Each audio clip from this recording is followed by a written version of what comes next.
فبأي آلاء ربكما تكذبان. Makanya nasihat aneh sama antum, demi Allah, tolong ketika kita berbeda dengan orang lain, jangan munculkan permusuhan. Jadikan mereka sahabat kita, giring ke sini, bukan jauhi. Buat akhwat ketika menemui orang tidak berhijab, dekati mereka, nasihati mereka.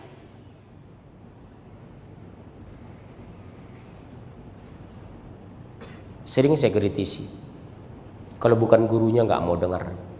Kalau berbeda dengan gurunya dianggap salah. Ini keliru.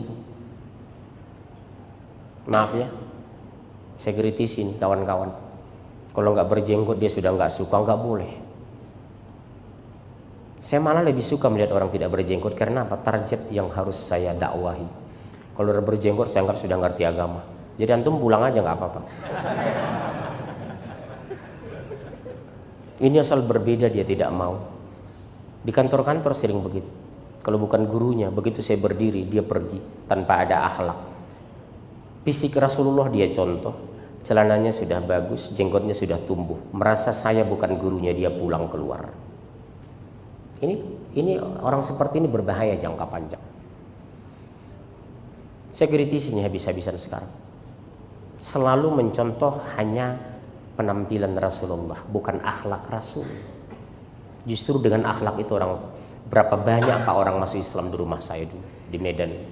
Kita tidak pernah mengganggu dan menyinggung mereka. Kita mengajak mereka, bukan mengejek, bukan menjatuhkan, tapi menunjukkan, bukan memukul, tapi merangkul. Rame-rame mereka. Lihat Rasulullah 3 hari berdiri menunggu orang Yahudi di persimpangan jalan.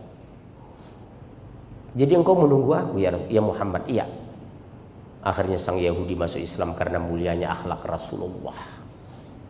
Subhanallah. Buat antum mohon maaf ya yang muda-muda ini, jangan karena kita berbeda kita memusuhi orang, tapi dekati dia, potensi dakwahnya luar biasa. Saya perhatikan Pak, ada tradisi sekarang di Jakarta, kalau bukan gurunya dia pulang. Kecuali jelas-jelas yang sudah aliran sesat, Syiah, Ahmadiyah, Qadariyah. Kalau ada ustadznya nggak usah masuk, bagus. Tapi kalau beda guru nggak ada masalah, sama-sama bicara sunnah. Orang Dewan Dakwah, Muhammadiyah, Persis, Salafi, lebih kurang kok kita. Makanya saya pengajian semua masuk Pak. Saya di Salafi masuk, Dewan Dakwah masuk, Muhammadiyah masuk, di Persis masuk, di NU saya masuk. Kalau saya tidak masuk ke sana, mau kapan mereka dengar sunnah? Bapak pernah kan dengar tabligh akbar ngisi majelis temu orang, acara nuzul Quran. Bapak siapa yang ngundang? Ngundang saya itu Salafi sebenarnya. Bikin set seperti itu agar kawan-kawan yang biasa nuzul Quran Isra Mi'raj dengar bahwa ini tidak ada. Yang diundang saya. Dari judul saya habis dibully orang. Pak Mujir masih ikut Maulid Isra Mi'raj. Saya bilang, hadir aja, isinya kemana nanti, saya bilang. Kita pakai judul itu, begitu masuk saya bicara akidah. Akhirnya orang lain bilang seperti ini, subhanallah, kawan-kawan yang nadin rame-rame berbalik.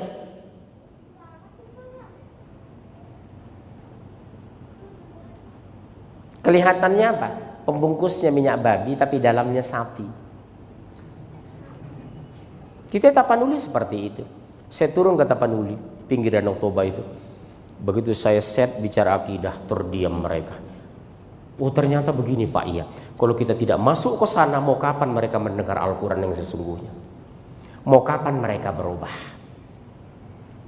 Cuma sebagian ustadz di Indonesia, kalau nggak jadi dia nggak mau ngisi. Harus betul-betul ngerti agama baru ngisi. Itu bukan berjuang. Harusnya kita bina umat dari nol. Yang rusak kita perbaiki.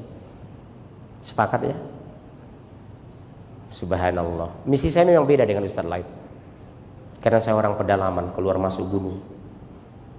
Air mata itu di daerah Pak, persoalan itu di pedalaman, bukan di Jakarta.